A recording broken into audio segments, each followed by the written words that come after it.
All right, ladies and gentlemen, here we go with the dance of the dragons of each server, their respective server. YYUT Asia's number one, TWA EU's number one. This is gonna be good, Raptor. Rumble in the ocean. Yeah, there we go. That'll work. Let's rumble, baby. All right, so can you guys tell we've been doing this for a while today with little sleep? So it's been a long day already. Go ahead. So we got 13 Sentinels Marceau moving forward. We got Shimakaze, unique upgrade. I'm guessing those are 12s. I'm sad, we don't see any 20s. 20-kilometer Shimakaze is still a thing. Just don't see the noob tubes anymore, my friend. No. Blanquillo in a Delny with heal, followed by Seth. It's about time in a Moskva with the unique upgrade. We've got HMS Unicorn, my Angel. I'm guessing that's an Angel with the Brisbane full torpedo stuff. We got another Brisbane that's Bucchia di Mandarino, heading towards the Sea Cap. We got Bills in a Venezia with unique upgrade. That's exciting to see. We got one last kiss in a Vermont. Fun with the extra AP damage skill. Yep, Brick will have extra smash this game. Brick smash. And then we've got Zex next in a Loria. We saw that do really fun things last game. Tell us about TWA there, Mr. Raptor. All right, very quickly here, we've got a Marceau Ragnar pair. That's forward onto Dawn, working the bottom end of the B cap. He is flanked by Marcelo Pelos Ragnar. Let's see how they play this particular engagement. Playing behind them, making super quick revolutions over to the D cap is Sakiko's Habarovsk. And already lots of early fire being traded here across the B cap. Forward manages to dodge the SAP salvo out of the Venezia, but they're putting big damage downrange on Sentinels Marceau. Yeah, it's interesting that YYUT completely changed their focus target from forward to Marcelo Pello. Sentinels is going to go to the beach, pick up some McDonald's, as Puddin likes to say. And I think TWA is going to come away with this first kill. It hadn't happened yet. They've still got some work to do to pick up this kill on the Marceau, but man, I think they're going to get it. Oh, yeah.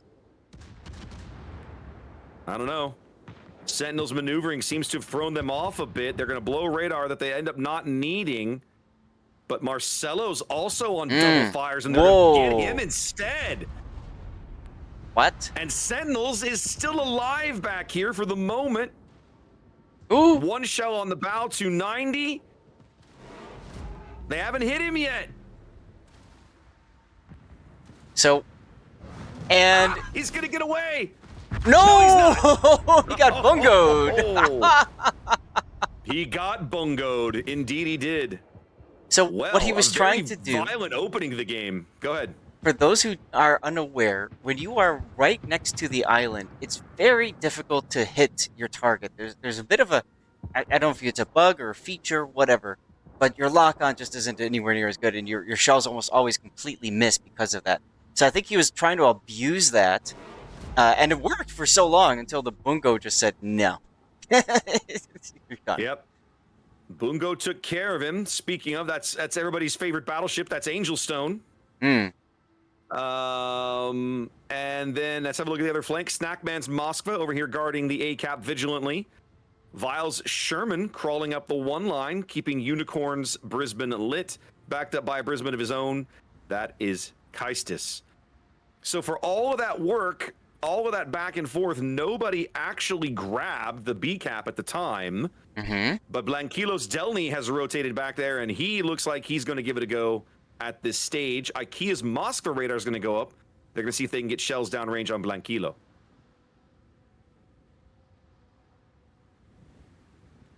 I guess not. They're just going to radar him and go, huh, that sucks. I guess he can have it. Okay, finally, Angelstone's taking a shot. What happened to Snack? Brisbane torpedoes, okay.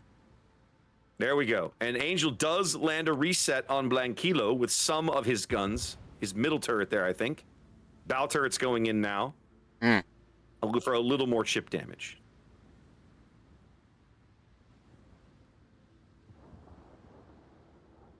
Just a quick reminder, since Chad is seeing it and saying, why are there so many Kleber bands?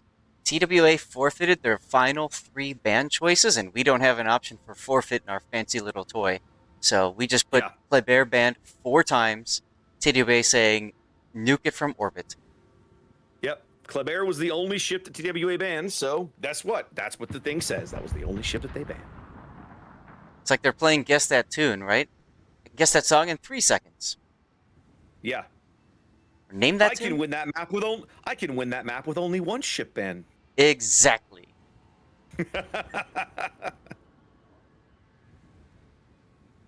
Angelstone trying to put shells down range on Bukia's Brisbane, getting some good full pins through the bow there. Bukia's trying to dodge, juke and dodge and not take the damage, but hasn't had a ton of success so far. Big Regio de Loria salvo there on Angelstone.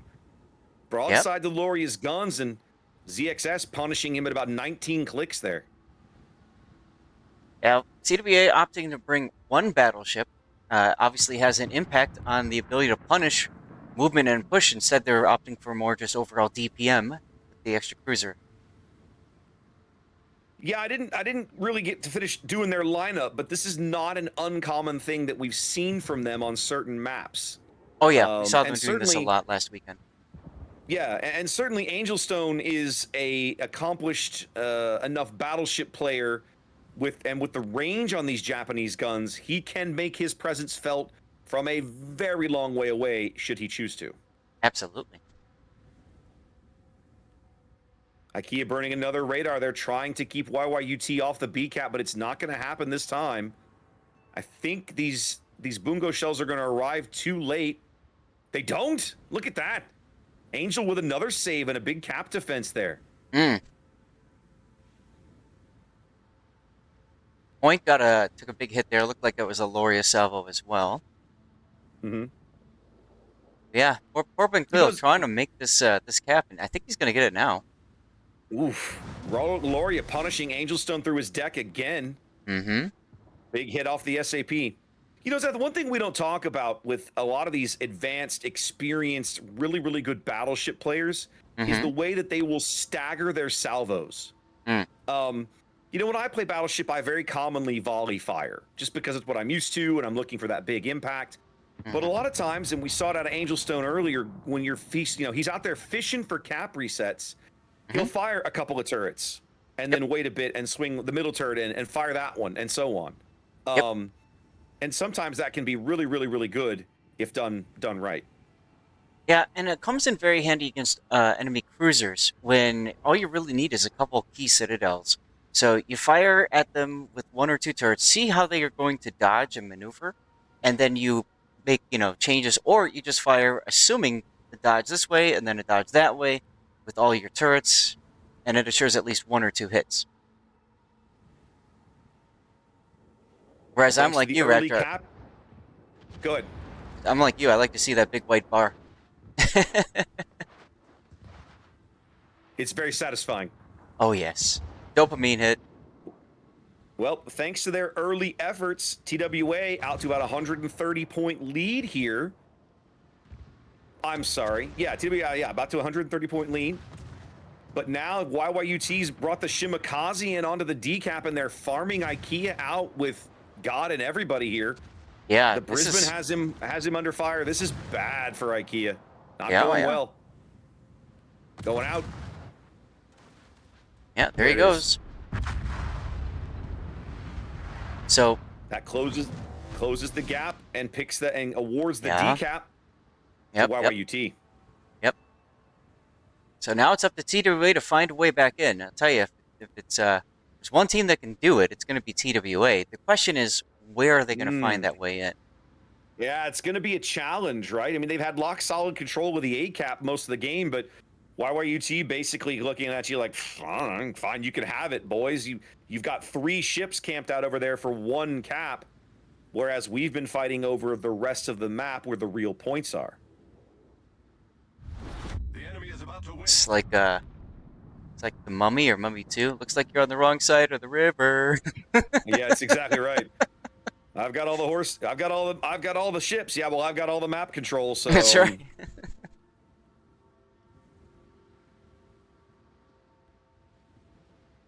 I feel like TWA's one battleship strategy might actually be biting them in the ass a little bit right now, Zath. Well, the big thing about it is they're just not able to punish, like, the Brisbane, for example, right? Bucket just chilling there in the middle, like, just hanging out. Right. Yep.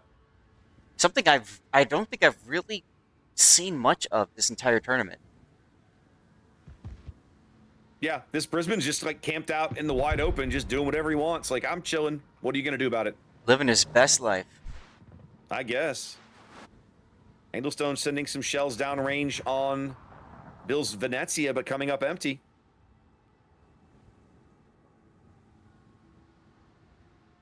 Out to a little more than 100-point lead and growing for YYUT.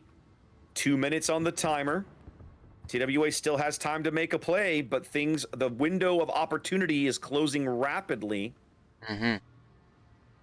They're gonna have to find a way. They don't. Oh, losing Vile is not a good play. No. Vile Sherman going down inside Thunderdome, probably caught on Moskva Hydro and/or radar. And now Blanquilos Delny walks into the ACAP, and there's basically nothing that they can do about it. Forwards Marceau on to B, but we're over 900 points. A touch more than 60 seconds left in the game. Everything's been coming up YYUT so far. Really has been. But now Unicorn might give them the way back in here. Takes one torpedo, DCP's on, but not much left. Unicorn takes some damage, 2,700 HP. Is he flooding? I don't know. He's burning. No. Hard to tell, but he's going out. He does go out. Yeah. So hope remains here for TWA. They claw back to within a ship, but they're still under 60 seconds on the timer as they lose control of A. Forward onto Dawn manages to grab the B cap, and he doesn't have much in the way of going to C if he wants to. He's choosing instead to farm out the Brisbane. Well, I mean, good luck with that. Good Yeah. luck with that. Vermont on Heistus, nope.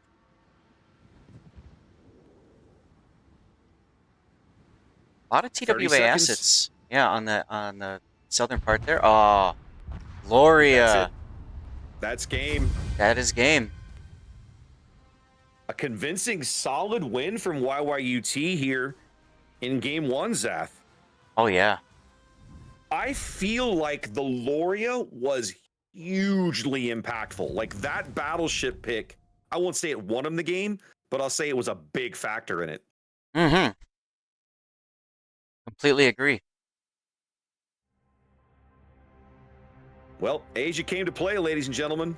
I'll have to see how TWA responds here as we head to Northern Waters for game two. Asia definitely came to play.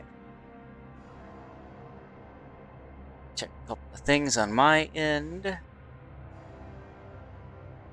Want to make sure I'm actually getting these death picks. Yes, I am. I just have to make a mental note that I need to copy those over to my USB stick. What? Oh, your picks at the end of the day? Yes, you got it. So you should send yourself a little reminder text or something, right? It's actually not a bad idea. It's not a bad idea. Or reminder email. I love my chat commenting. I hope YYUT makes TWA regret the forfeit. Do you think that they did there? I think they wish they could go back and ban Loria right now. That's what I think. Right?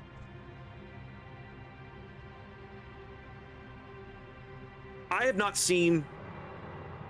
You don't see a lot of Ruggiero de Loria, right? It's not because it's a steel ship, isn't it?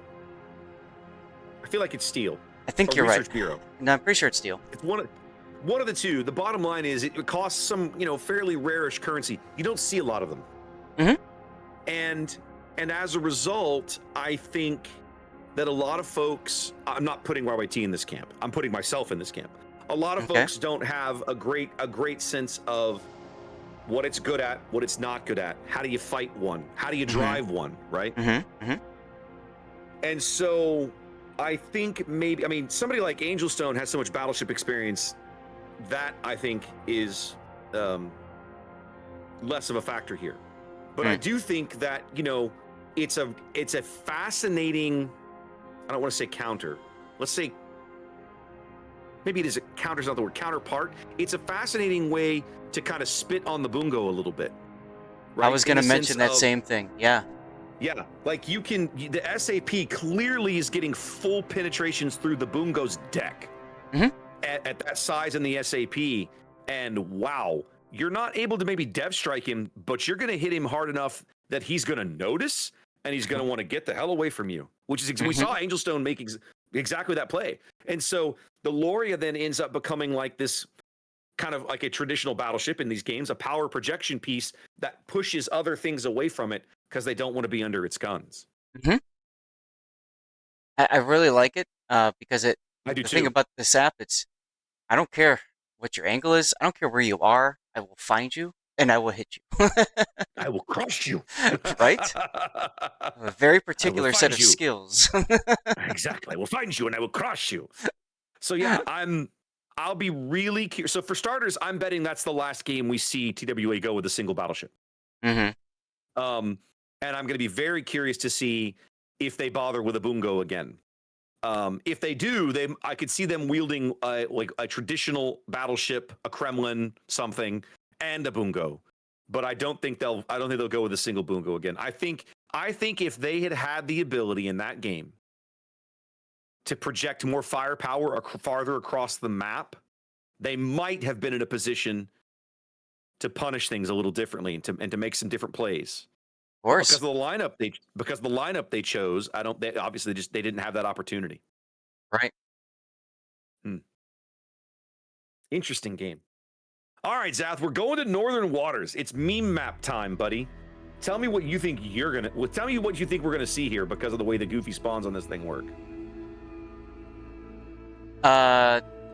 First of all, I'm checking. So, okay, I was curious. I'm looking at the thread. So TWA's forfeits are because there was an internet outage, apparently, as they were doing the voting. Happens, baby. And as a result, they got locked out. Mm-hmm. And they tried to message their bans to a ref, and they decided, looks like, to keep it. Okay, hold on. Sorry, you broke up. They decided.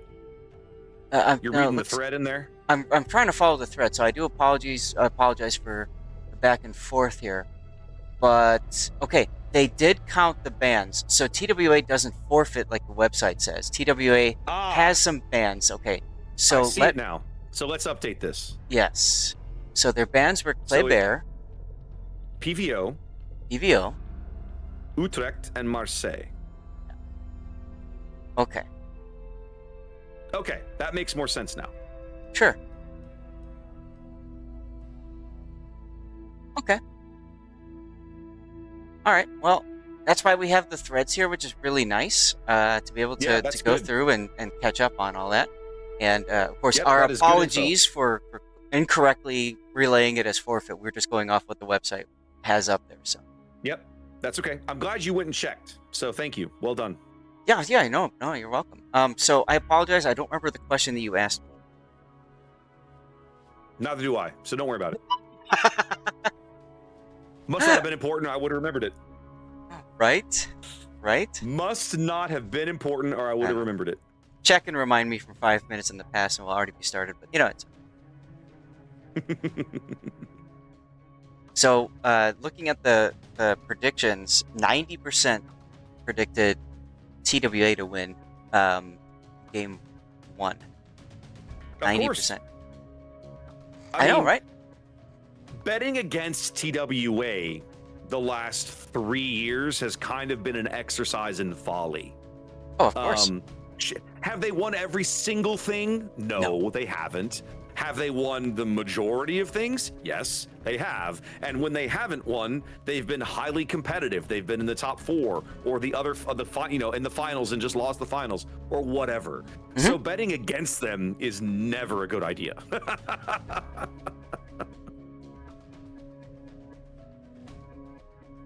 That's right.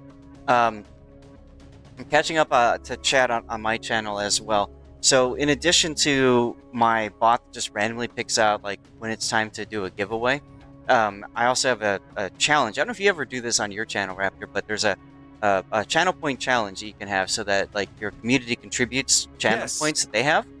So Yes, I have it. I have it set up. Thing.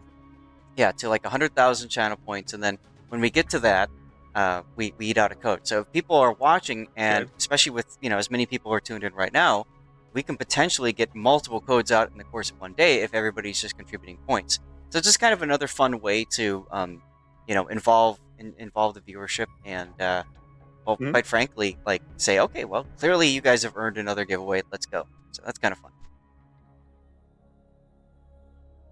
So easier to explain that this way than try to type it all out. Yep, I hear you. So what do you use yours for? I'm curious. My what? You said you're familiar with the channel point redemption thing that So I use channel point redemptions when I normally stream boats to let folks request ships. Yep, I do the same. I use them. I have some of my little voice things that you can play, are set for channel points. That's not much. And then occasionally, the only thing I've ever used the little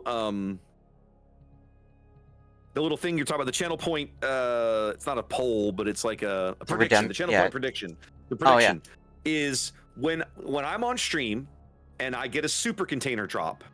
Okay. I stop what I'm doing, and we play a game that I like to call Flags or No Flags. Oh God, that's painful. And it's dirt simple. You bet it's what's in the super container. Is it flags or not flags? And you get to bet.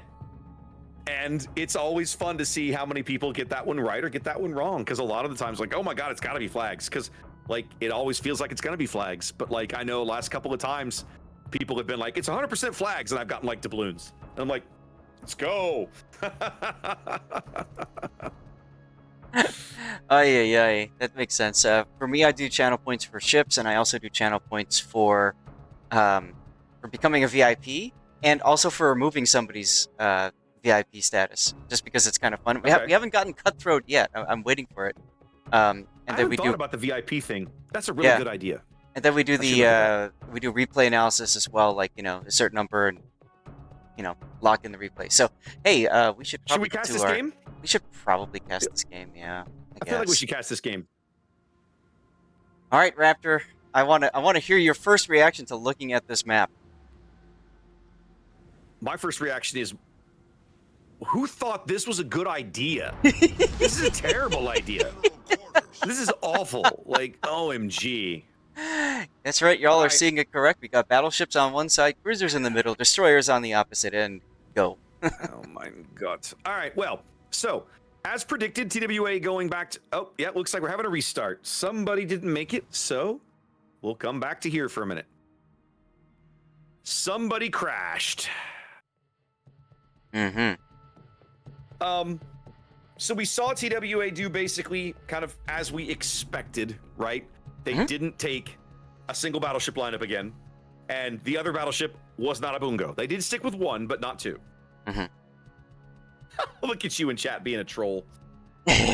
Whenever we have a draw, I always put in the training room chat, close game, could have gone either way.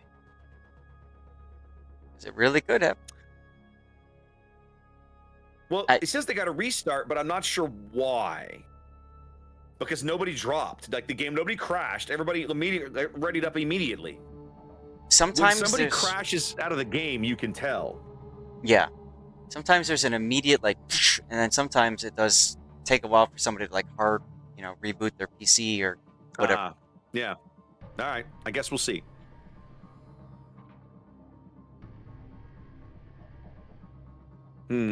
Yeah. So again, let's take a moment and say thank you all for tuning in. We really do appreciate you guys taking your time to make your way on over here, and hope you've been enjoying everything. Spend your Saturday morning with us. Yes. What could be better than that? Maybe Saturday morning cartoons. But that's about it. I mean, I could think of a few things, No, what are you doing? Oh, the question was my opinion on the meme map of Northern Waters. Thank you, Zan. See, I knew somebody was paying attention. Yeah, I wasn't because you distracted me, so it's your fault. Well, I blame you. We figured out the bands anyway. So my opinion on the map is I really think it's going to be, it's a fresh approach to playing the map, and what it really does is it forces teams to decide, do we go for more traditional prep, you go here, you go there, or do you just go with what you got? And I've seen teams mostly doing the traditional, like I've seen battleships go to the other side of the map, I've seen destroyers say, well, screw this, and then go all the way to A. And it causes chaos and pandemonium at the very beginning, which is always fun, in my opinion. Well, in my business, Seth, we have a saying. Hmm? Chaos is cash. Mm-hmm. All Absolutely. right, are we there? Or was it time? Feels like it's time. It is time. Let's try again. Let's try this one more time. We'll come back to Northern Waters once again to have a peek at TWA versus YYUT here as we head to Game 2. This is that bizarro spawn Zath was telling you guys about. You can see here, battleships spawn on the left, cruisers spawn in the middle, destroyers spawn on the right. I have no idea why this is an okay thing, but that's what we've done. Yep. You got it. Look over the lineups. Snackman's Libertad, full secondary build. I know you're shocked if you've seen a Libertad in the game in the last couple of years. Silverblade in a Bungo here. Looking pretty solid, like that build. Cruisers in middle. Kaistis is Napoli, going for range and top grade gunner. iCUE is Moskva, unique upgrade and top grade gunner. And then points Brisbane, sticking with gun reload. That's a gun build Brisbane, not a torpedo build one. 4 destroyers for TWA. Double Marceau, double Ragnar. Viles Marceau going for Razzle Dazzle and gun reload. Forward onto Don's Marceau with the identical build. Sakiko's Ragnar going for gun range and with 4-point skills. And Marcelo Pello's Ragnar built exactly the same way. Talk to me about YYUT's lineup, Seth. Yeah, let's take a look at it. So, YYUT on the south has a couple of ships. Looks like they're playing both Sibirs just at A. They're just going to go for it, which is interesting. One Last Kiss with the Sibir, as well as Zex next. I'm going to guess is it? It's just similar builds, both going full secondaries. This is the first time I've seen a Puerto Rico, I think, in this tournament, so that's kind of cool. That's Bills. Yeah. I like it. Yeah. And then they've, as I commented before about destroyers, they've decided, nope, we're not going to bother with the destroyers at on the 9-10 line. So they're sending Sentinels Aegis and a Ragnar, and in front of him is Cartithia. Cartithia. I'm just going to call him Bob. So Bob is currently heading towards the channel with the Marceau. I like that play because it's designed to just yeet out whatever battleship ends up walking into the A-cap. We got Seth, It's About Time, in a Petropavlovsk with range, another Petropavlovsk with unique upgrade, that's Bukia, and then another Petropavlovsk, HMS Unicorn, and unique upgrade. When in doubt, just run Petropavlovsk. And we got Bencleo in a Ragnar to round out the lineup. And yeah, TWA going for, looks like a more balanced setup here. More of their weight now heading over onto the east side.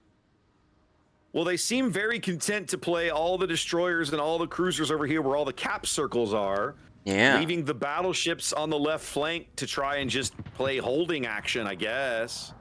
Try to keep the push from happening too quickly. Silverblade's Bungo already starting to take some punishment here.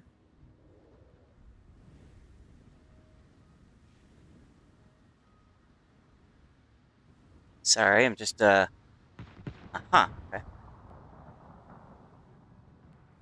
Yeah, Silverblade is I mean, he's basically out. It's just a matter of what he can do before he dies. He's in a 5-on-1, right? He's got the Sibir, the Marceau, both Sibirs, the Marceau, the Rico, and the Ragnar all trying to kill him. So he will be dead. Don't forget the Petros. Okay, so he's in a 7-on-1. He is getting RoboCopped.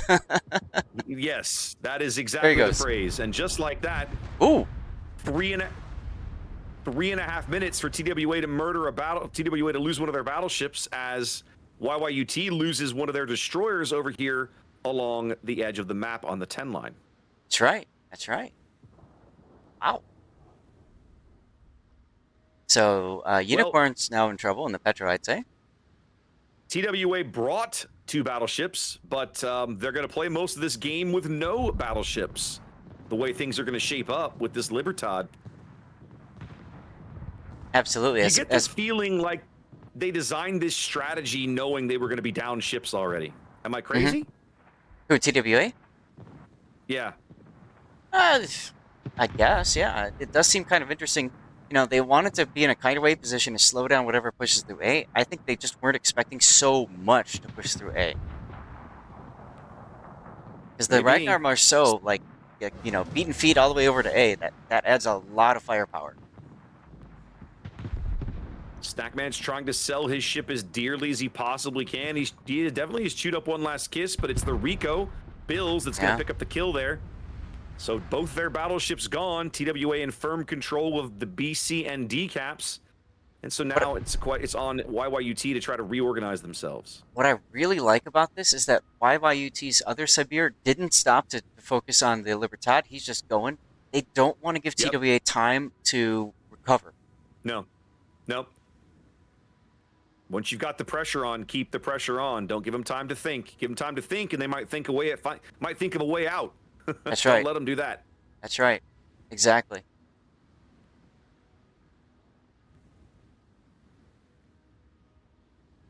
Meanwhile, the Petros continue to chew into whatever destroyer gets spotted on the other side. TWA does have 3 cap points, as you mentioned. All the points is where TWA went. Yeah. So.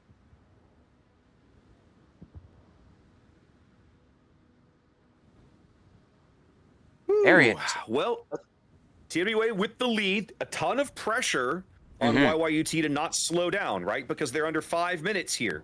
If TWA can play defense and keep them off these caps for 5 minutes, they'll win, even regardless of battleships or no. Now, this Sibir turn is going to hurt in a moment. Some really, really good torpedoes coming in here. I think these are Napoli torpedoes. 2 big hits there on Zex.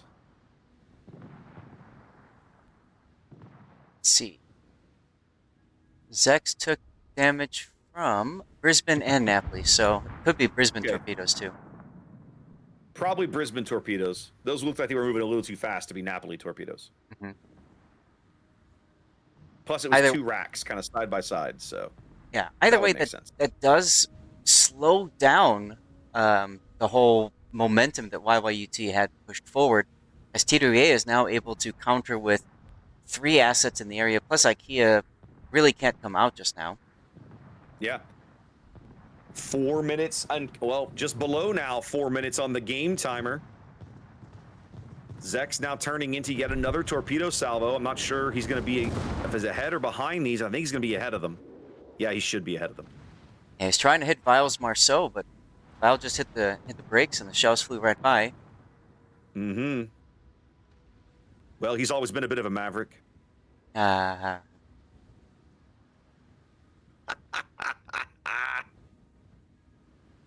3 minutes and counting for TWA.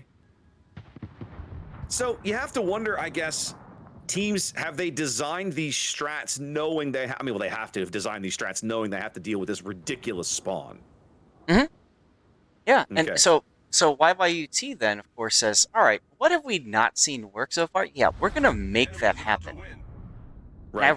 I really like that. TWA saying, well, we're just going to do kind of our traditional thing, make it work, and, you know, they're still in it because they've got 3 of the caps.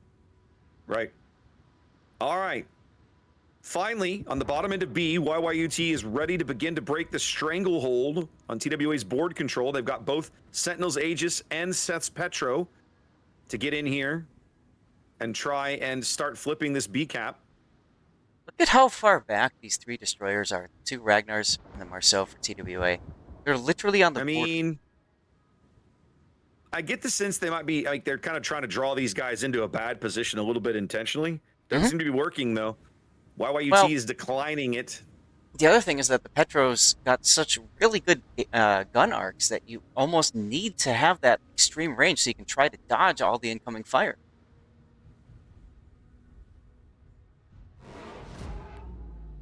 All right, YYUT does grab B here. That extends the timer. We're back to 3 minutes now. The focus fire, the major push here. They're trying to burn iCUE out as the Rico and Zex's Sibir comes standing in through the channel here along the E line, straight through the cap, pushing straight to due east. Yeah, and look at who's leading the charge. It's the Puerto Rico. It's the Rico, baby.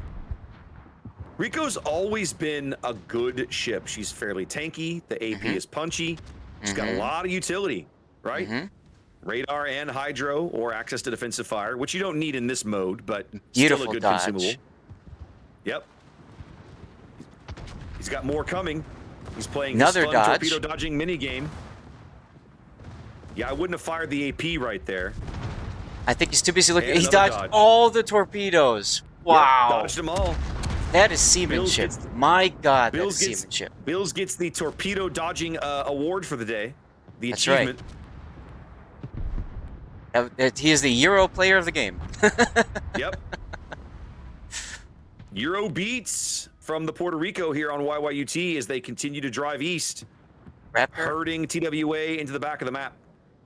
can you take a moment and just take it in that YYUT is about to 2-0 TWA.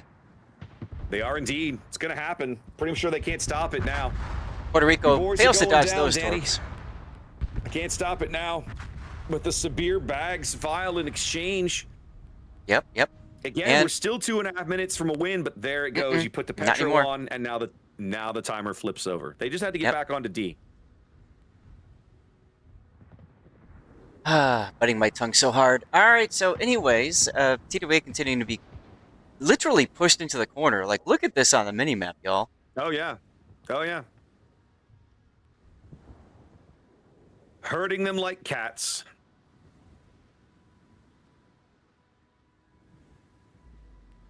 This is the benefit of having both your battleships still on the board, you know? But they're Sibirs. Like, this is... I kid you not, this is like the first time that I've seen a team with 2 Sibirs actually win. I want to say. That bad, huh? Well, yeah, you know, the problem with Sibir is it's so easy to farm it out because it's got that Because limited... how the heal works. Yeah. Well, I would also counter that with TWA in their opening play made the concerted choice to leave their battleships to die. YYUT did not. They sent 3 ships to the A line. Look at the timers. This is important. Look at the timers. Yeah. TWA is set to lose, but they're also set to kill one last kiss of Sibir. If they can kill the Sibir, they might actually pull a win out here. Well, And the Sibir's out of heals. Yeah, but Sentinels is going into the C cap with this Ragnar, and that will stop the Now, point tick. that will stop everything. They would have to get another kill to tick it over at that point. Correct. At this point, they will need another kill. But this is the advantage of backing into a corner. You know, you can take advantage of multiple shots on somebody who overextends. That's going to take them up to 960. But they need another kill. Where are they going to get it? I don't. Who can they farm out? Yeah. Nobody. Not in 2 minutes. Nope. Well, it's not going to be 2 minutes. It's going to be like 90 seconds. Yeah, as soon as that cap flips. Yeah, it's going to be very, very quick. They have to get on it. There it is. 90 seconds.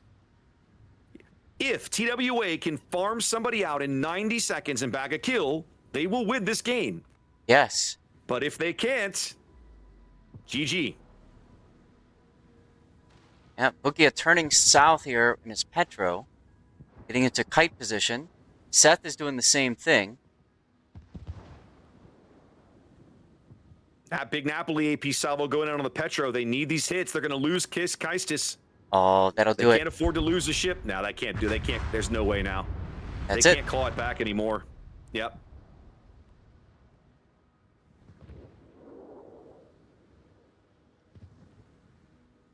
Well, YYUT looks pretty convincingly good right now, Zath. You know, I was fixing to say the same thing in the in between. All due respect to TWA, I'm gonna put the score up now because it saves us some time because we might need to do some scrambling. We'll be fine. What a game. What a series. YYUT looking really good here, guys. I'd pencil them in. You're going to see them next weekend. They are the first team that we have streamed here on the channel to get their 3rd match win and qualify for next weekend. Yep. Congrats to them on the win, 2-0ing TWA. Indeed. And we're going to see TWA again tomorrow. They're still in search of their 3rd win. They'll have 2 more opportunities tomorrow to get that 3rd match win that would qualify them for next weekend as well. Right. All right, Zach, we better rush to our next game. I thought you said we had time. It begins in like 3 minutes, so we better go. I know. That's going to be RNG versus JC. Yep, I'm trying to get over there. Go, go, go. Yeah, I'm coming. And then we got to get everything set up. Yep. There it is. There's that. And then there's this. And then I got to come back here. Yeah. Ugh. Madre de Dios. Okay. Reset.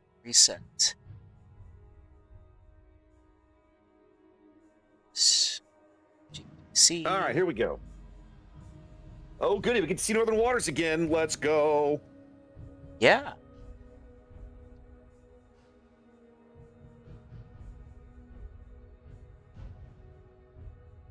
That spawn is weird, man. That spawn is weird, and I don't like it.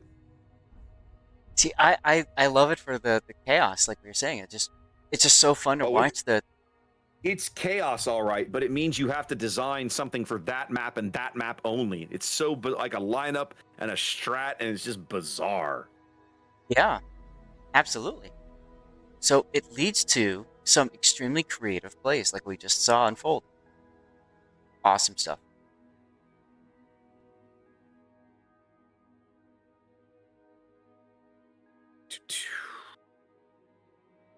Y'all. Hotspot, we're going first. Waters and D Photo Islands.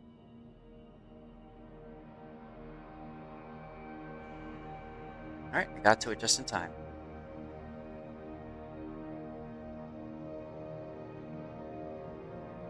Well, I have a minute while Raptor and I are both setting up. We're trying to go quickly into this game here. Don't forget to double check your drops progress, everybody. I took a look on my, I have my laptop running to make sure I get my drop, and it wasn't showing up as available. So I had to go into my drops inventory. I had to click on my icon, and it says drops and rewards 100% progress.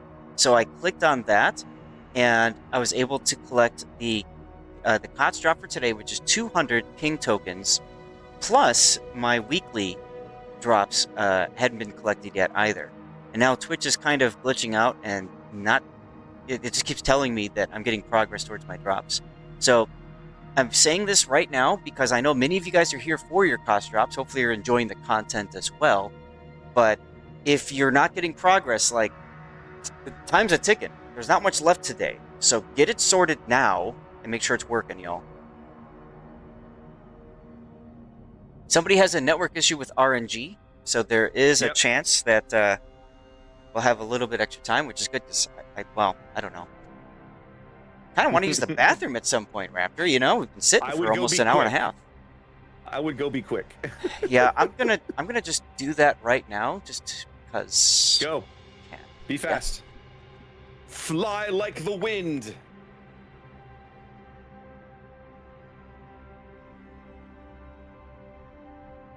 All right, guys. Last match of the day. Could be good. Could be all 3 games. Could be a 2-0. We don't know. All I know is that I've been in this chair for 5 hours, and I'm ready to not be in this chair. Oh my goodness. As much as I love doing this, these early start times are brutal. I find myself really struggling by the end of the stream, like, where's my energy? How can I, how do I keep this going? It's tough. It's much better for me. Like one of the reasons I've always preferred to cast the North American bracket is that usually you start early afternoon, like a 1 to 2 p.m. start. Yeah, maybe it's 4 or 5 hours, but I can sleep in a little bit. I can relax. I can have a nice breakfast or brunch. Come get my prep done. Sit down, stream 4 or 5 hours, keep my energy up, and at the end, it's like, awesome. We had a great day. Stream is awesome. Let's go get some dinner. But doing these early starts is tough because you get up and it's like, I have to go be entertaining. I don't even want to be here. It's rough, guys. It's rough. So we appreciate you showing up, sticking with us. You're awesome. Thanks for being here. Zath, in case you can hear me, we just dropped the game, so don't dawdle. Oh, there you are. Okay, your headset was off. Okay, good. And you can see it now, I'm sure. Oh, yeah, Okay, yeah. I see we brilliant. dropped. Okay, excellent. All right, so let us get on with it. This is going to be regular spawn. Yep. Here we go. Last match of the day, ladies and gentlemen. We are back in Group B. This is the third round of Group B, and these two teams, RNG and JC, are both 2-0. One of them is going to win this match and secure their place in next weekend's playoff bracket, and one of them is going to have to come back and try again tomorrow. Let's have a look over the RNG lineup. This is Makoko and a Cassard? The hell are we doing here, Zath? That makes me nervous. I have some comments on that. Go ahead, finish. Please. Classic down in a Delny. Okay, very traditional build. Love the Fearless Brawler. And Sweet Taige in a Gdansk. Backing him up, we've got a 4-cruiser lineup. This is YBB's Marseille. Top grade gunner. Fallen Angels Marseille, outnumbered and gun reload. Dark Temple's Rigiero de Loria. We just saw the impact of that particular ship. And Shauna's Bungo. I think I missed a cruiser. Who'd I miss? The Moskva. Moskva, yeah. Aruha's Moskva over here. Unique upgrade. What is JC doing down here on the bottom end of hotspot? All right, towards the bottom end of hotspot. Let's take a look at JC's lineup. They've got their Gdansk. That's Katsuharikia with Ragnar behind. That's Bachi the Wows. Looks like they're going to make a try for CCAP. We've got Summers. That's BB Stars. Working his way that way as well. Probably going to smoke up Nanatori's unique upgrade Moskva. Maybe even Nisaredo's unique upgrade Des Moines. I like the thoughts of all that. No Rush, No Life is not rushing at all in the Bungo. Kind of funny, ironic there. And we've got OWO's Loria, as you commented earlier, doing. We shall expect great things from you. We've got Soyuz Des Moines with unique upgrade, and then finally we've got Igawa Aoi's unique upgrade to KOTS build, gearing, working his way up to the decap. I mean, with the Death Nail. Lots of effort by JC to go for the 2 close caps and saying, well, we'll pick the other ones up later. No problem. You know, Zath, for many, many years, we used to see battleship lineups in King of the Sea matches that were fairly, I won't say repetitive, but let's say mirrors of each other. You know, Montana Yamato, double Yamato, whatever it was, right? This is the first time today we've seen both teams field the same battleship lineup. Yeah. Look at Bachi. South. Oh, Osco, no luck. Yeah, I was zooming in, but then they ran out. Now, Sweet Taige apparently got hammered by something. Gdansk torpedoes. 27,000 damage worth of Gdansk torpedoes. That hurts. That hurts. That's a big chunk of early damage for JC and their 4 destroyer lineup. They need those to land. So that's got to be, what, 3 torpedoes? At least 3. Ouch. Now, I'd also like to point out, look at Classic Noun's Delny. Look at the balls on this guy. I love it. Yep. So they're going to pick up the B cap. I don't think they expect to hold it. Nope. But I think picking it up and stealing some points off of it will be a big deal. I was going to ask, do you recognize some of these players on RNG? I do. I know Dark Temple's name. I recognize Classic Noun. Those are the only 2 that leap out at me. Okay. Aw, they Delny pulled up short. I thought he was going to keep going. Yeah, it's kind of... I'm actually somewhat sad. Yeah. Now, do you remember what clan or what team these players are from? I do not. It's been too long. VOR. VOR. Remember Really? VOR? So, but VOR was an Asia team. Oh, this is an Yes. Asia team. I'm done. This is Asia. That's right. Okay. That's right. RNG is the Asia 2 seed, and JC is the Asia 3 seed. So these guys saw plenty of each other in their own regional bracket. Right. So just wanted to, again, when you've casted these tournaments for a long time, you start learning the players, and you notice them sometimes swapping around, going to different teams and stuff. But the players themselves, you know who they are, and you know what to expect out of them, which is always kind of fun.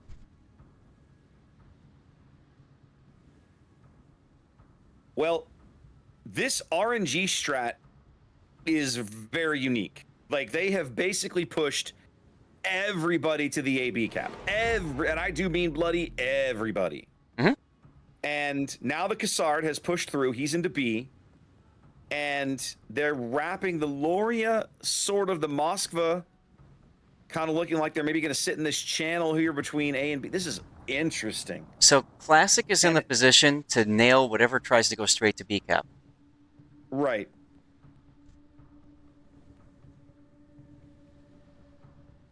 And then this kiting force that they're leaving behind, the Marseille and the Bungo, just very interesting to see how this all shakes out. Now, what's weird is that RNG is upside down about a little less than 45 points, right? Because they were a little slow to get over here to pick up their caps. And JC picked up the C cap first before realizing they were alone at D and they could just grab it for free. But now that we're here, RNG has to do something, right? They're upside down on points. So it's on them to make a play of some kind. So as I look at the minimap, I'm trying to figure out what the hell it's going to be. And I'll be honest, I don't have a clue. I think looks like Classic might be pointing towards C now with his Delny. And he might try to compete with the Gdansk now. Gdansk is already sensing this.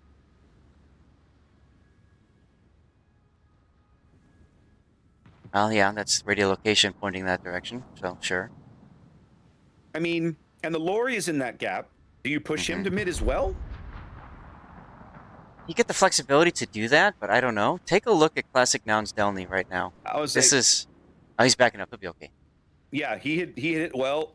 He had reversed. Now he sees the torpedoes coming. He's definitely reversing now. Yeah, now he's going to reverse even harder.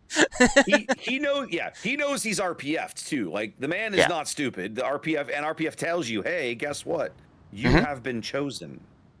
So, but they're also creeping the Moskva up, right? This is Aruha's Moskva creeping up the north side of this island here between A and C. Yeah. And yeah, I think you're right. They're going to slam the Delny into C and dare JC to come do something about it. Yep, exactly right. So they're trying to set up, and what I love about this is I talk a lot about in ranked battles and clan battles, you don't respect the 1v1, right? You always get the numbers advantage before, if you can help it. And that's what Noun is trying to do right now. He's not going in by himself. He's got the Moskva up there to back him up, and he's got the Loria there to back him up too. And the Loria's hot on his heels.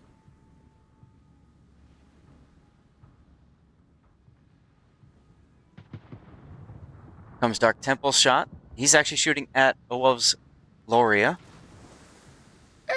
Not bad. It's sap against a full health battleship, so it'll just do all the damage. Are they going to get the reset? They're trying. They are. They got it with 1 second to go. With 1 second left of the cap, they do bag the reset. And now the Gdansk short-range radar is down, and now the Moskva's long-range radar is up. Ooh, but RNG does finally lose that earlier ship, that earlier destroyer that had taken a pounding. Yep, I was just fixing to get over there because I saw some action. Trying to make something work over on the 10 line. Doesn't seem like they're going to be able to do that for a while.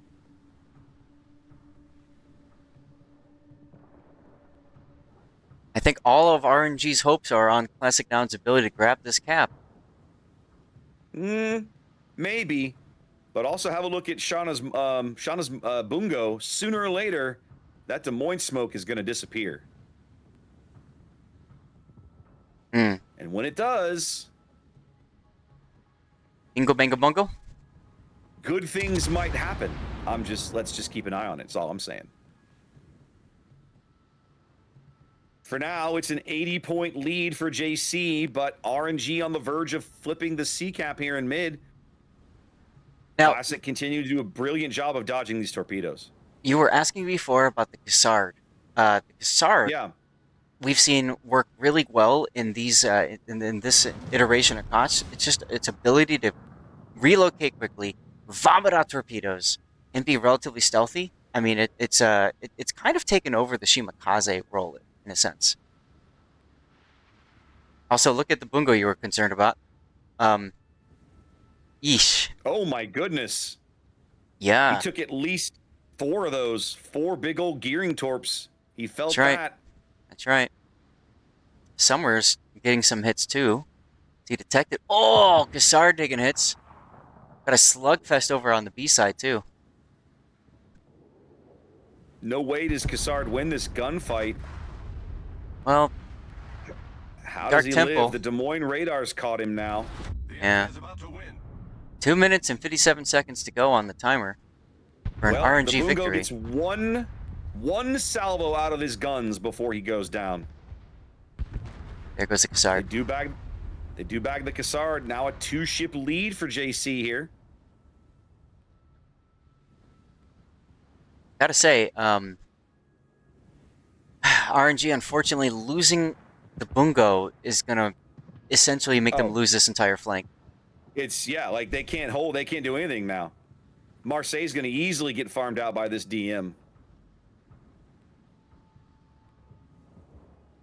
Presti is going to try to get some island cover here and will eventually succeed at getting cover from the DM, but basically not from all the DM's teammates. Yeah, that's the problem. He's got some friends. Yeah, it's going to soon be a 3-ship lead here. And there it is for JC. 9 minutes to play here in game 1 of this best of 3. JC with the board control. Sorry. RNG with the board control, but JC with the kills. But look at No Rush, No Life. Yeah, I was going to say that. I just looked up and realized they were doing a bang-up job of beating the bejesus out of him, too. Dark Temple just shoving his lorry in, saying, you know what? I don't care what you're gonna do. Watch my sap. Watch it fall upon your deck and make a mess of you. That's right. Oh, North Island manages to grip the kill. That's a huge kill for RNG. Gives him a chance, a way back in here. Still looking to win in 2.5 minutes. That's the thing, you know, like some of the other teams we've seen today, they're in a position where they're down ships but have a significant cap advantage. If they can hold what they've got, they have an opportunity to still win the game.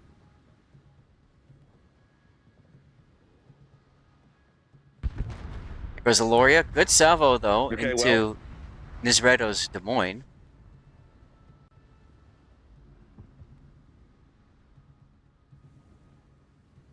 I think it comes down to this Ragnar duel here. Marseille shots, not enough. Well, I see Bochi. I don't see the other. Oh, you talking about the Delny versus Ragnar? Delny, Ragnar, Marseille, yeah. Down on the bottom left here. Now, while this is happening, if you look at the mini-map, JC is trying to find a way to get into the sea cap. The problem is there's a Moskva there. Oh, and Boki goes dark! Yeah. Yeah, they lost the opportunity to kill the Ragnar there. He's on 1,400 HP. His heals are gone. But he doesn't have to show himself ever again. Once again, we're under 2 minutes to an RNG win. But they have to keep this Moskva alive. He's trying to hold the back door closed, and he can't do it by himself. Nope. I can't envision a world where JC doesn't win this game now, Zath. Yeah, no. Eventually, Hodor gets overwhelmed. Just like in the movie. Or the series, or, you know, whatever. The cinematic experience. We definitely need a Hodor meme, a Hodor like logo for this game. Seriously. Yeah. So, you know, go ahead. To that moment I said how important it was that Classic was able to grab that C cap. It got them points for so long. Yeah. But it's not going to be enough. I'm gonna say it right now. The gearing torpedo salvo on that Bungo basically saved their game in my mind. Because if the Bungo's allowed to push more or less on like unrestricted, free of what, like no restrictions, he can do whatever he wants. He's gonna eat that Des Moines for breakfast. Oh, 100%. Sealed the deal. Yep. 2 minutes to go for an RNG victory. I doubt it'll take that long. They're about to pick up a cap that'll speed things up nicely. Yep. Now it flips. Now it's 1 minute and 18. If RNG can find a kill, maybe. But where can they find this kill? I mean, the Gdansk is what the Ragnar is what they want, but there's no way he's ever like if I'm that guy, I just drive to J10. I set my helm for J10 and I get up and go get a cup of coffee. Like that's right. Go make a sandwich. I'm not even like I want no part of possibly ruining this for my team. I'm gonna go be somewhere else. Imagine They're coming trying back. to bag. Go ahead. I was gonna say, imagine he comes back and then they've lost. Fellas, what happened? Yeah, they're trying to bag Nisoretto's Des Moines here, but Nis is not giving them an angle to get anything out of it here. 30 seconds to go. Nisoretto's also humping the border, which is making it very difficult for these guys to land their shots. Who knew that this would still be a strategy in the game 10 years later, Zath? That's right. Border humping in 2025, still alive. Still alive. North Island might actually die in time. 10 seconds to go. He's got a heal. He's just choosing not to use it. He's trying to get as much adrenaline rush as possible. Risky play. Mission accomplished so far, and there it is. JC and now mission cleans up failed. Game 1. Get him next time. Mission failed. JC going home with a Game 1 win here. Let's see if RNG can respond in Game 2.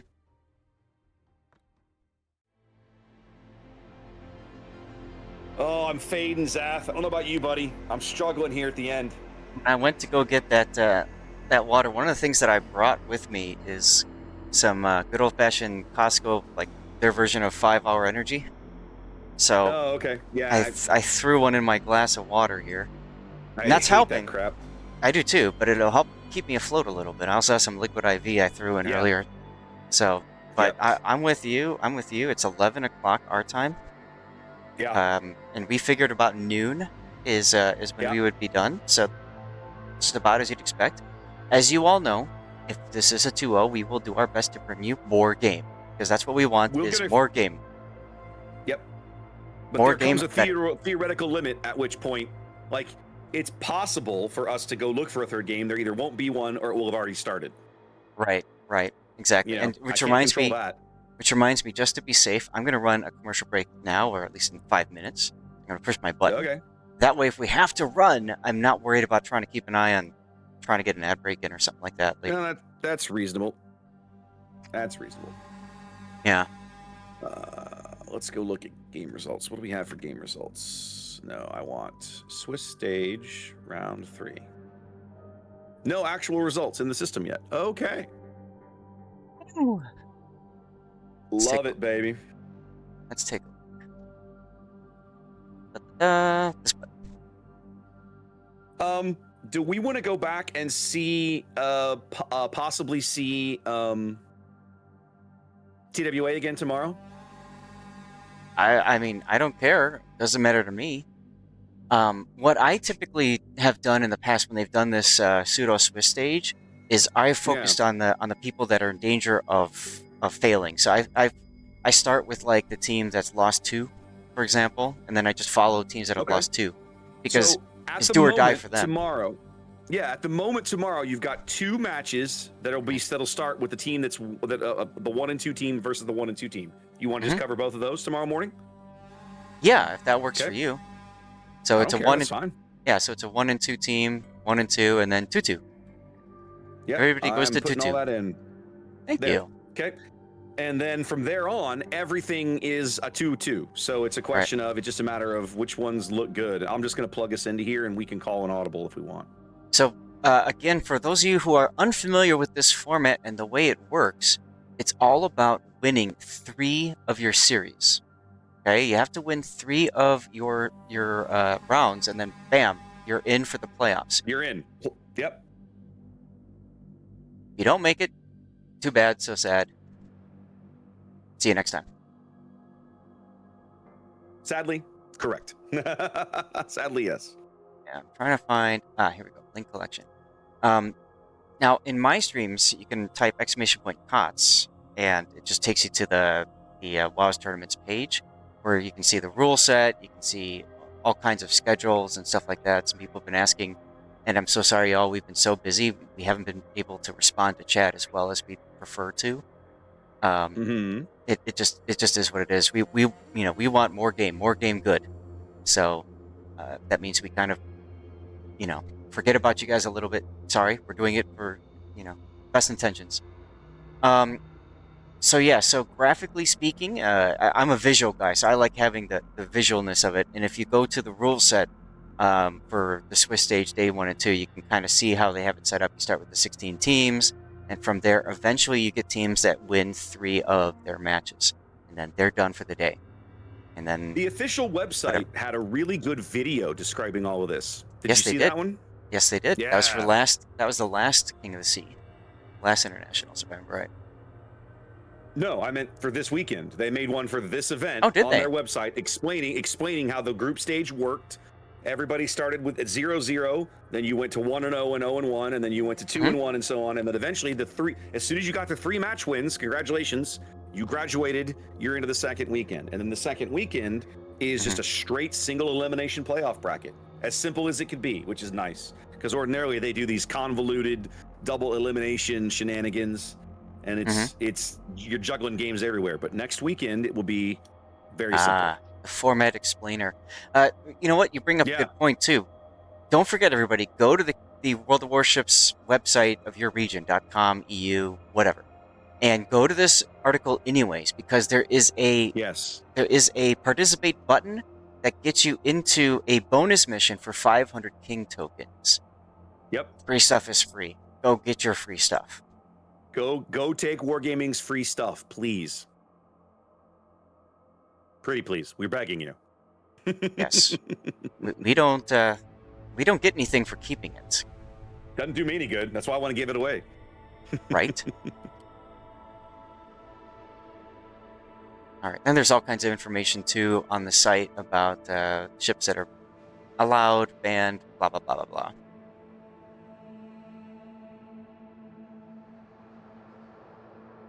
So it's good stuff. All right.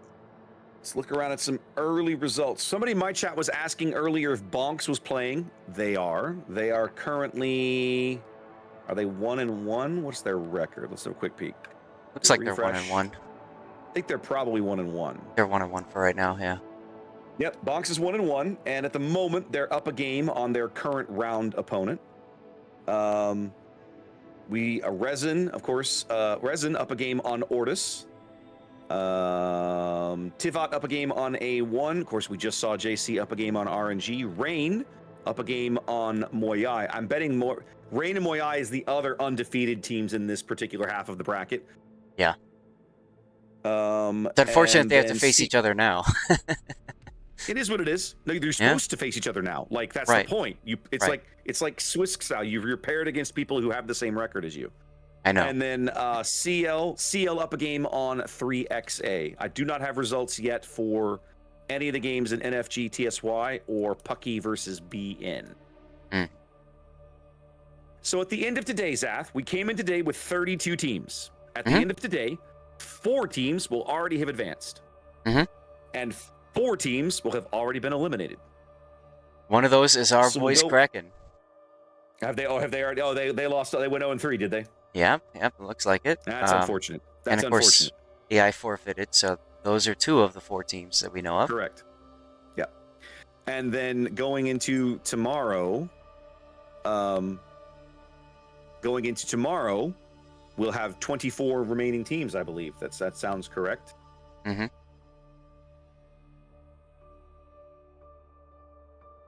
and then you're gonna have 8. You'll have 5 that advance.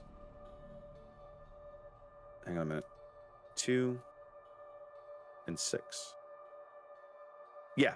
Tomorrow, 12 teams from each bracket will continue to play. Half of them will advance and half of them will be done. Yep, there it is. I had to run the math in my head real quick.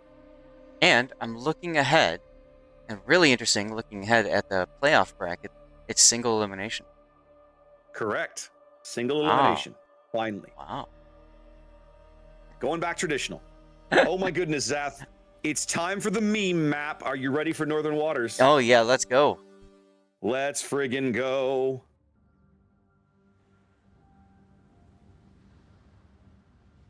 Oh, they're doing it. They're doing it. RNG, 2 Sibirs. Well, and look what's across from them. Mm-hmm.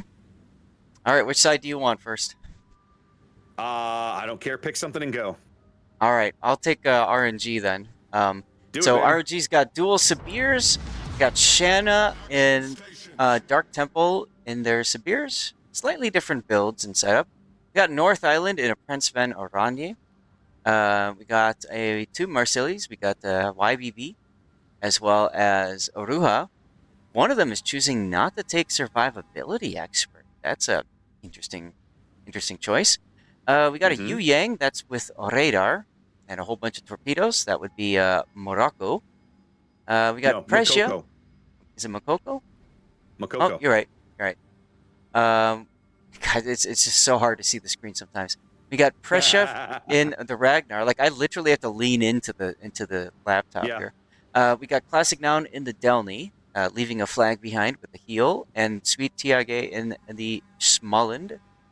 It's the usual build I would expect to see for that. So, looks like they're opting for a heavy A push. Actually, tell us about JC. Let's have a look at JC's destroyer lineup as they race for the 9-10 line. In the lead, Bochi's Gdansk. We saw him in this last game. Gun range, not reload there. Owo's Habarovsk. He is running reload and range for a captain skill rather than range mod. Katushishka's Habarovsk, double rudder, and he's running rudder and propulsion, so that that'll alleviate some of his handling problems. And the Yu Yang, that's BB Star. Not quite a full torpedo reload build, but certainly a torpedo heavy build, backing that up with Dazzle and the radar mod. We got Moskva and Venezia here, moving that direction. Suyoyu, unique upgrade and top grade gunner, and Venezia, gun reload and top grade gunner. Natatori's Moskva playing here in the middle of the board. Same build, basically. Well, no, missing the top grade gunner, but sticking with RPF to go with a unique upgrade. No Rush, No Life's Bungo headed towards mid here. And then that just leaves Starlight's Schlieffen snuggled up against this island, presumably here, to threaten this cap either after they leave or if they try to push through. Yeah, he's set to be a trapdoor, which is kind of fun, but also if he gets spotted, then the gig is up anyway. So I'm a little... I don't like the decision making for that. I think RNG's deployment is a little bit stronger so far. I like the double spear push idea on that edge of the map myself. Yeah. Now, what's interesting about this particular map spawn and the way it all works out is that it leaves these destroyers kind of on their own for a while to just have some hot destroyer on destroyer action to start the match off. That's right.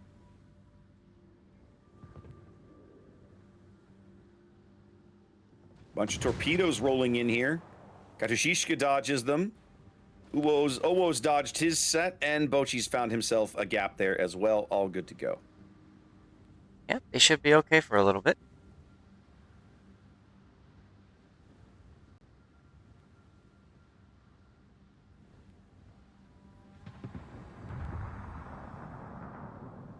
Well, they see Starlight now. Very clear where he is. Yeah.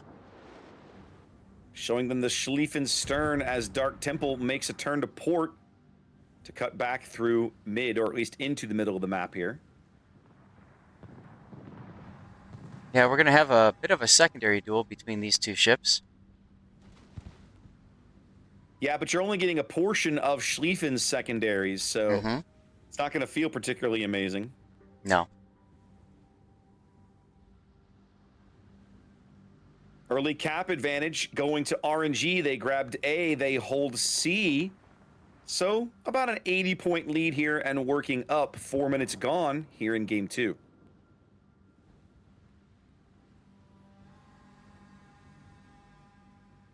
Putting some good damage into Unruha's Marseille in the back there.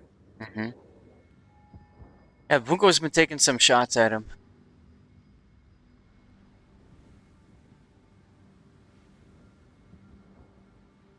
I think for me, that's the thing that makes Bungo a little terrifying. That thing can be lethal. With that spotter plane, the thing can be lethal from any range, almost.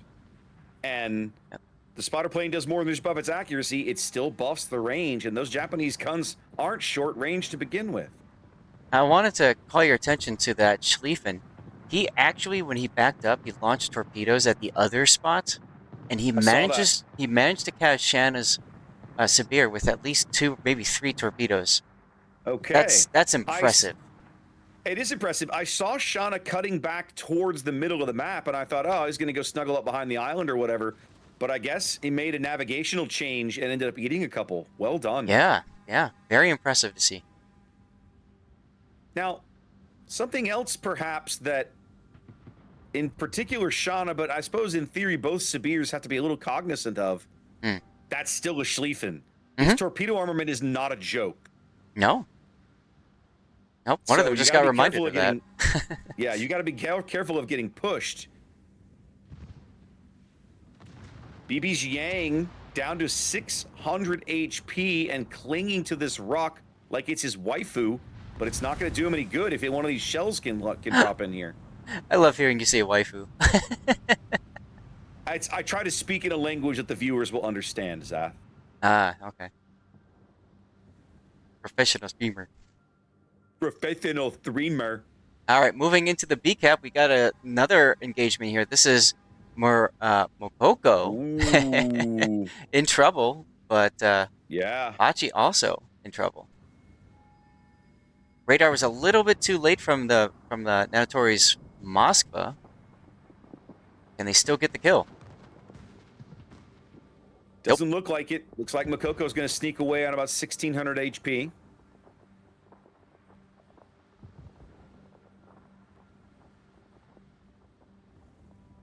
JC needs this capture zone. That's just to kind of keep things on an even keel for a while.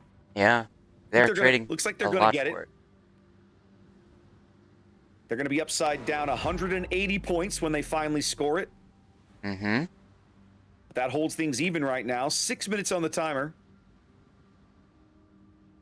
Ball firmly in JC's court to make a play. Zath, I still look at this Schlieffen position and think, man, if I'm the Schlieffen, I'm just going to go get this friggin' Sibir that's right in front of me. Well, he doesn't know he's right in front of him just yet, but yes, I completely agree with you. He does now. How does he not? He's got his hydro up. Isn't that 6 kilometer hydro? Pretty sure it's 5. He's right outside their hydro range. Okay. You don't have that mod, do you? No, that's one of the ones I don't seem to have installed. It's 5.5 kilometers. Okay. Now he knows. Now he knows for sure. Shanna doing a nice job, though, of prepping for it and making sure he stays outside of that hydro range until Starlight moves forward.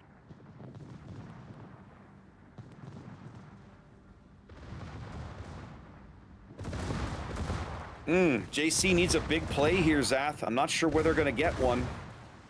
I mean, the best thing they can hope for is realistically a trade with the Sibir. I don't see them. I don't see them. You know, coming away just with a clean kill and survival. Blah blah blah. It can happen. It just depends on if this Moskva is going to get any good hits in or anything. But there's still 55 seconds of heal time for the Sibir. I kind of don't like this torpedo salvo. It feels like he laid them both on the marker. I feel like I would have spaced mine out a little better. And he's going to lose before they land. Although, actually, this torpedo salvo looks like he might have done okay. Sean's going to try to turn, but he's going to take at least 2, if not 4 of these. And the thing is that the border is actually going to slide him into extra torpedoes because of the border. Yep, taking 4 there. First blood here going to RNG in game 2. Yeah. But they have nearly a 300-point lead. Yeah, he did his job, right? get that He did Schlieffen indeed. out.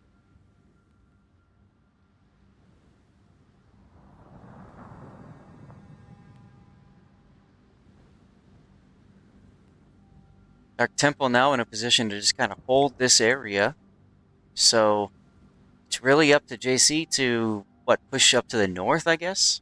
I mean, they're never going to get into C. It looks like they're trying to drag assets over to A, thinking maybe they could rush Dark Temple or torp him out or something. But I mean, Luck. good luck. I think the Like only... Go ahead.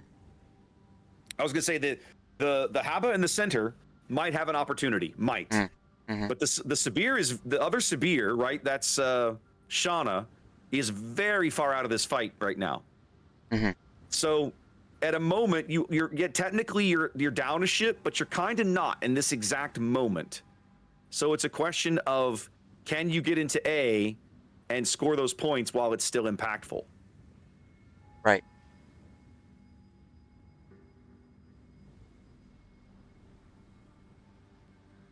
I'm curious what this map looks like from each team's perspective. Well, we can take a look. If you're RNG, the only ship you can see is the Venezia. Yep. Now you can't see any of them. And if you're JC, you can't see. Actually, you can see the Sabir now. That's it. That's all you can see. Yep. Oh, there's a Prince.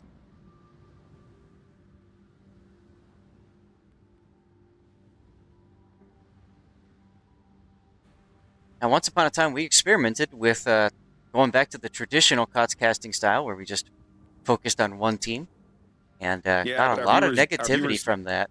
Yeah. Our viewers did not like it. Oh, Zap, look at these Gdansk torpedoes. I'm watching them carefully. Oh my! Oh, brilliant salvo! What a salvo!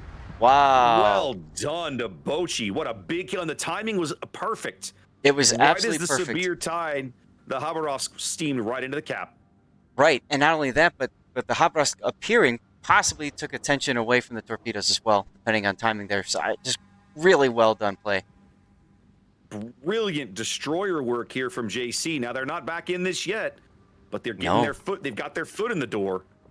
Let's see if they can turn it into a win. If you look carefully, though, you got Classic now sensing this whole move and shift to A, so he's just gonna walk into the B gap. Oh, there's the radar to stop him. Aha! The Moskva sensed something was amiss, and now can see Classic. Now, but Classic can still get behind this island, and they can't do anything about it. That's right. That's right. I always think of like Skyrim when I see the radar come up and it catches a destroyer. It's like, stop right there, criminal! I gotta say though, if they lose Shauna, and I think that they will, Zaf. Yeah. This starts to get a lot scarier for JC. You mean for RNG? Sorry, for RNG. Yeah. Yeah. My apologies. It's okay. It's been a long day. I'm wearing. It's been a long day. Chad asked how many games we have covered, and my answer is right now, yes, because I don't have my paper where I can write things down. We can look at that later, of course. Deep water? Yeah. Nope. Regular torpedoes. More Gdansk torpedoes. That'll seal the deal. Shauna goes down. It's now an 8-point game, 5-point game. Wow. As Classic is trying to flip the B cap here. JC back in it now for sure. 2 big kills, flips the A cap. In fact, we've now had a lead change because at the moment JC is ticking up 2 caps to RNG's 1. And they're trying to go after the PVO up here. The Haba's hitting him, and the Bungo's trying to work into position. Well, I mean, if you think about it, the PVO is the only thing that really counters the Moskva in this position. They have to get him off the board to secure the Moskva's flank. So that's exactly what they're doing right here. Exactly what they're doing.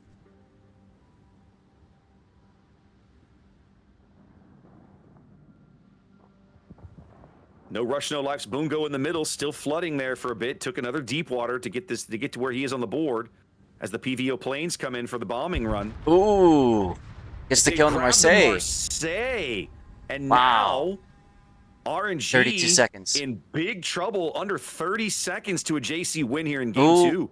But the Bungo 3,000 health and falling. PVO falling. Oh, Who the dies PVO first? strike was a good one. Who dies first? PVO's going out first. I can almost guarantee it. There it is. There it is. Wow. Wow. JC with the come from behind win on Northern Waters. Uh-huh. And I do believe that forces a game. No, that's a 2-0. That's a 2-0. That's a JC 2-0. won game 1. Yeah. That's a 2-0. RNG looked really good to force a game 3, but didn't get it over the finish line. JC with the sweep. Well, let's see if we can go find more game then for you all. Let's put the winner screen up. Congrats to JC. We'll see them again next weekend. They have won their obligatory 3 matches. They can take tomorrow off. I'm so jealous. I am so jealous. I am super jealous. All right, let's go see what we can find out about who's still playing here. 4 minutes ago, we had MOYAI, Rain, NFG, TSY, and Pucky EN. Let's go look at MOYAI and Rain if they're still available. Okay, I'm getting in the training room now.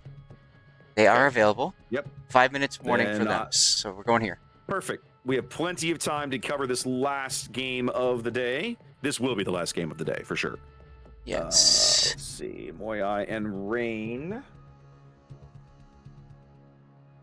It's technically MOYAI versus Rain. Okay, dokie.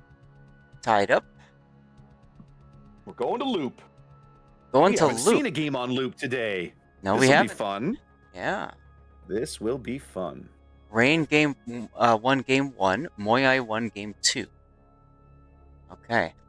Let me do this. Okay, okay. Where is matches? Here we go. Rain. We did Sleeping Giant, and then Hotspot, and we are on our way to Loop. Okay. Everybody bans Petro. Nobody likes Petro. Mm-hmm. It's Petro.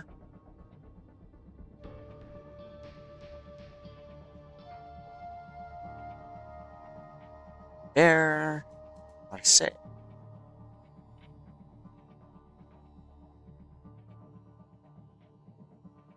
Minnow and Brisbane. It always makes me sad when to see Manitar get banned.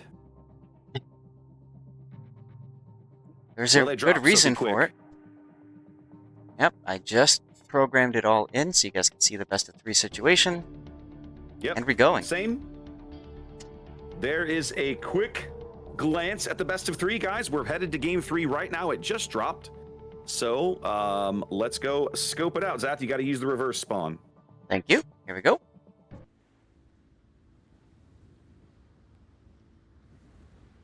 All right, here we go. Game 3, ladies and gentlemen. We are still in Group B of the group stage of the international bracket.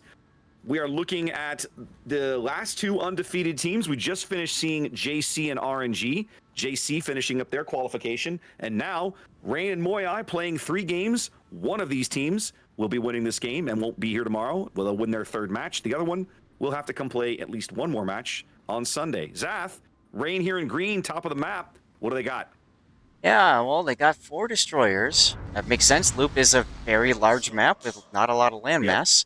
So they've got Gangbring and a Gdansk. We've got John the Ruthless and a Havrask with a similar build to we saw earlier from another round. We got the Sheep in a Shimakaze pretty much full tour build with 12s going. We got the Real Ship Shady in a Summers, in pretty much what you'd expect to see a Summers build now. Malibu in a San Martin, working his way over to the decamp. Lucar in an Utrecht, and Fort Amazing in a unique upgrade Moskva, and they are backed up by 2 battleships. One is Deepest Dungeons Bungo. Pretty good build there, pretty solid build. And Mick Dastard's Big Something in an Ohio with a DCP module as well. You're shaking your head at me. Why? No, I don't want to know what the rest of McDastard's big name is. I've seen how these guys like to troll both us and Wargaming. I don't want to know.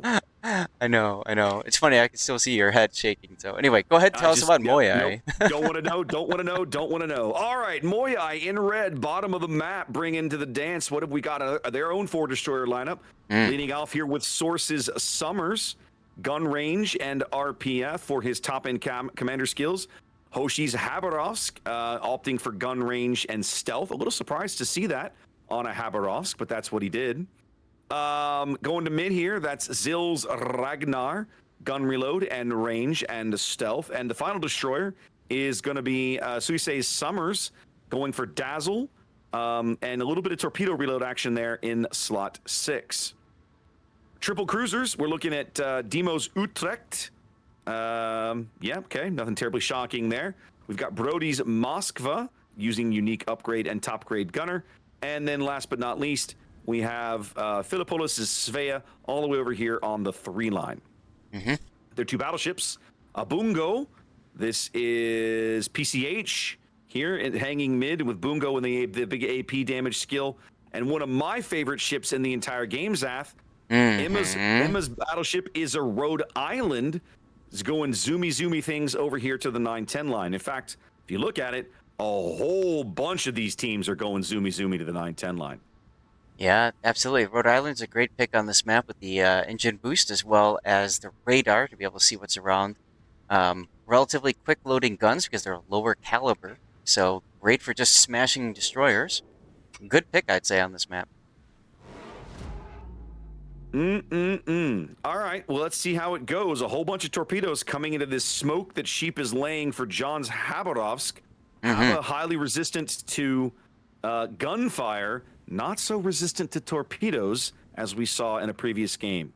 Yeah, absolutely. MOYAI grabbing the first cap, though, so they're going to start getting that seems like not a big deal, but becomes a big deal later, that initial point gain. If you let it get out of control, it absolutely can be, but even just that early lead puts just a tiny bit of pressure on your opponent because now, if nothing changes, they're in the lead. Now, Gangbarain's Gdansk with a very aggressive play leads for Mazing's Moskva to this side of this particular Caldera Island on the corner of the sea cap. I'm not used to seeing Moskvas in this position, Zap. This is interesting. Well, it's a pretty strong position, and exactly the reason you said. But it also should signal to MOYAI to expect a push on the 1, 2, 3 side. And if you look at the map, it's exactly what's happening. Ordinarily, you see Moskva or Des Moines on the other side of that particular island, but this one is a little unusual. Yeah.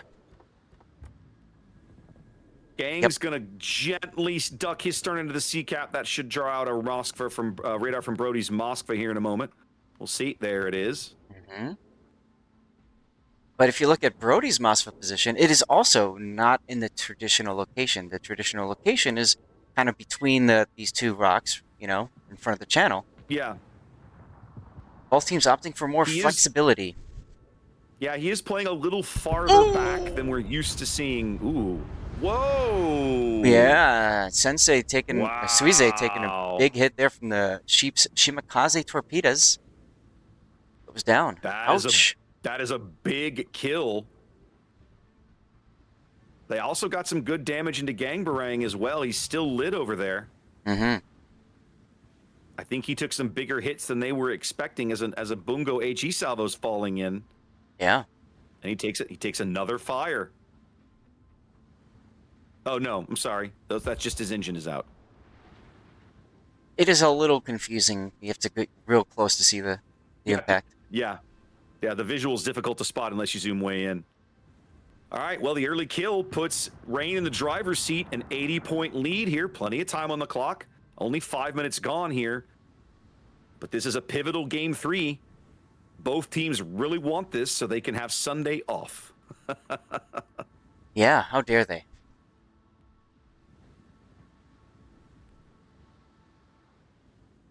Well, we're going to have some hot Bungo on Bungo action as they're both kind of broadside to each other. Well, yeah, I was going to say Deepest there landing a nice solid 40K hit on PCH. Let's see what the return fire looks like when it comes in.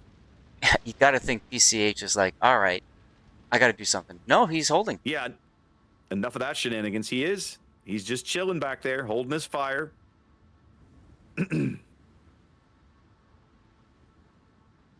Rain not sitting idly by, pushing Ship Shady's Summers and Lucar's Utrecht down the one line, well onto the opposing side of the map now, trying to push into this B cap. Yeah, I'm really surprised. I guess that MOYAI isn't stepping on D as aggressively as they'd hoped. I mean, obviously the kill of the Summers is oof, but you still got to find a way to bring pressure back into this, or you just have to leave. One of the two. Ooh, Svea getting smacked. Yep. I just saw that white bar. Making itself felt. Yep. And also check the middle of the board. MOYAI not sitting idle. Sources Marceau dashing over here to grab C. They know they need some points, so they think they can get him here in the middle of the board. Yeah, well, that triggers the radar. Lithos now detected in this Svea.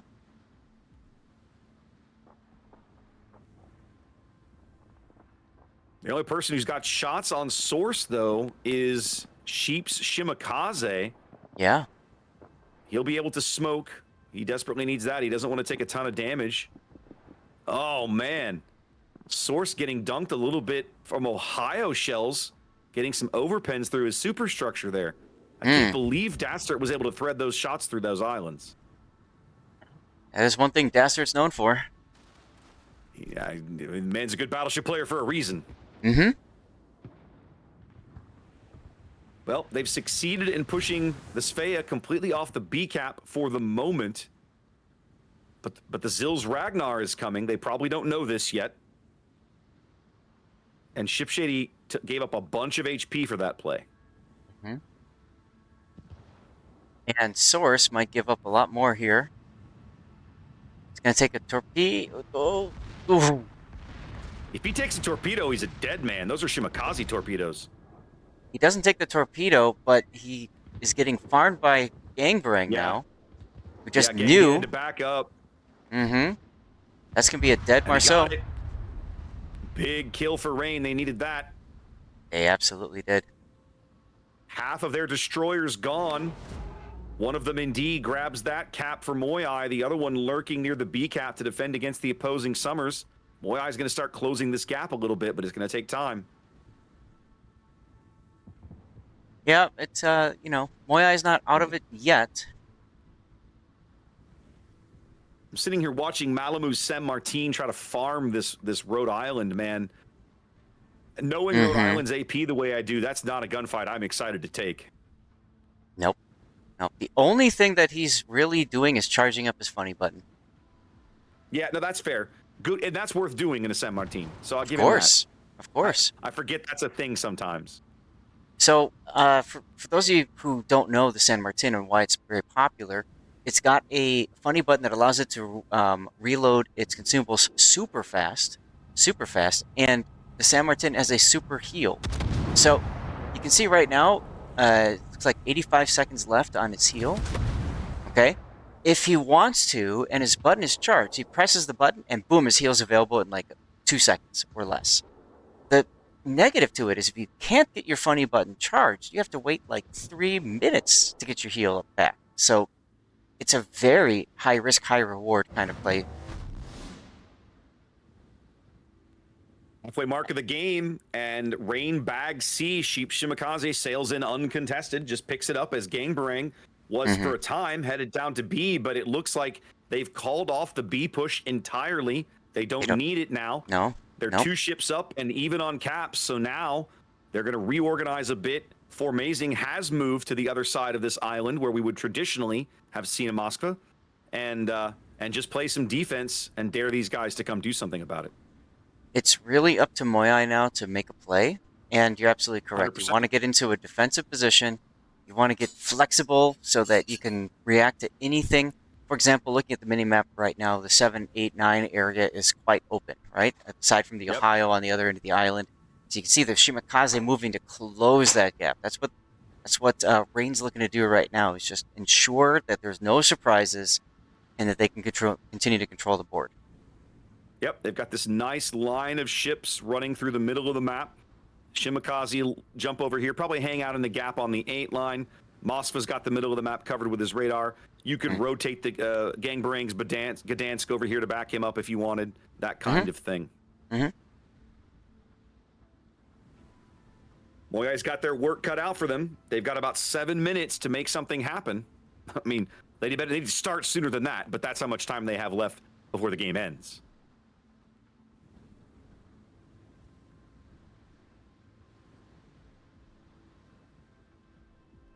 Yeah, realistically speaking, about maybe 2 or 3 minutes until MOYAI has to like actually execute whatever plan they're trying to set up. And it looks like they're going to try pushing up the 1 line. Yep. If you're in their shoes, Zap, what are you trying to do here? I'm trying to set up a push on both sides of the map, figuring that Rain is going to start to fan out to ensure that they, you know, have map coverage. I definitely wouldn't try to push them in the center. So what I would do is basically, in about the next, as soon as that Sve is halfway through the FG line, I'd probably tell the Rhode Island player, go.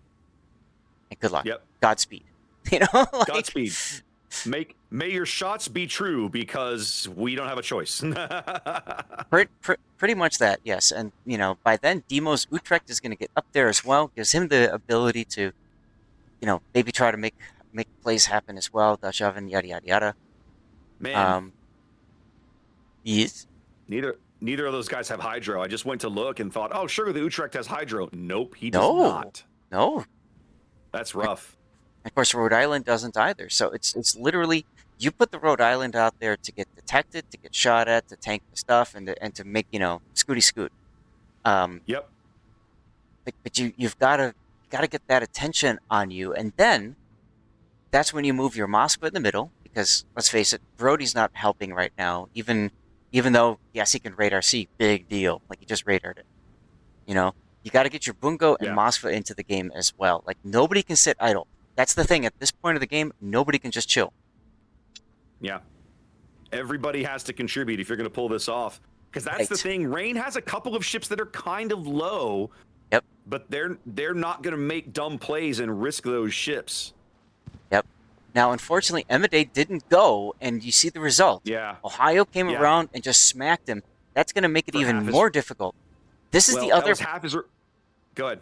That's the other part I was going to say. The 2 dead ships for MOYAI, one has to spectate each battleship and tell what are they looking at. As soon as they fire, so-and-so fired at so-and-so. Like, you got to get as much information as possible in everybody's ears efficiently. Well, the Rhode Island was down to his last heal. He's at about 45,000 HP, but he's basically dead now. He's reversing into the salvo that's going to kill him. Oh, never mind. The San Martin took care of it before that happened. And now, without even a battleship to push, I don't know how you get there, Zaf. No, that seals the deal. Yeah. Rain's going to easily walk over the decap and pick it up. It's possible that the Ohio wasn't detected as he was approaching on the side of Emide, so, you know, that's worth pointing out. But at the same time, you still got to be heads up what's going on.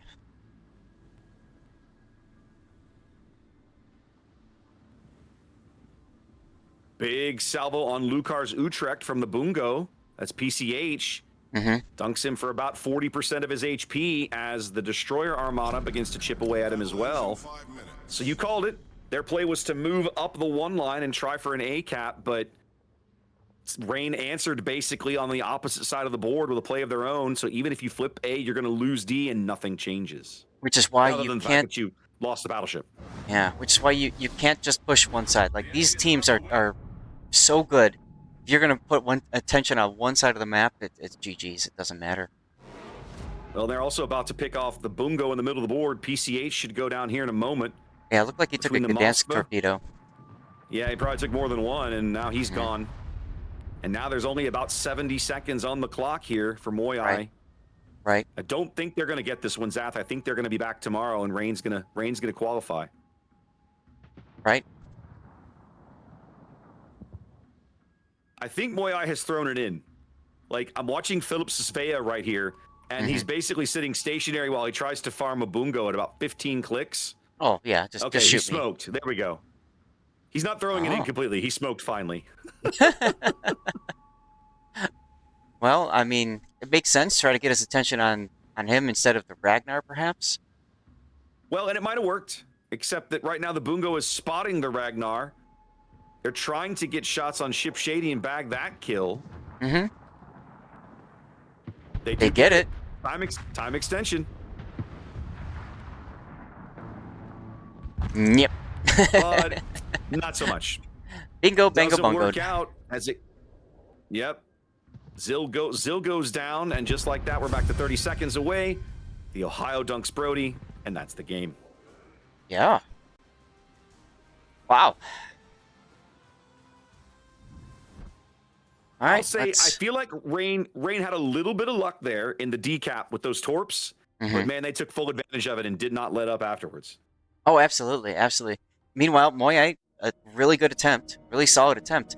Unfortunately, they just weren't able to find a way back into the game. And hey, they'll try again tomorrow. They got 2 more shots, essentially, 2 more rounds. They will indeed. Plenty more chances. We'll see them again tomorrow.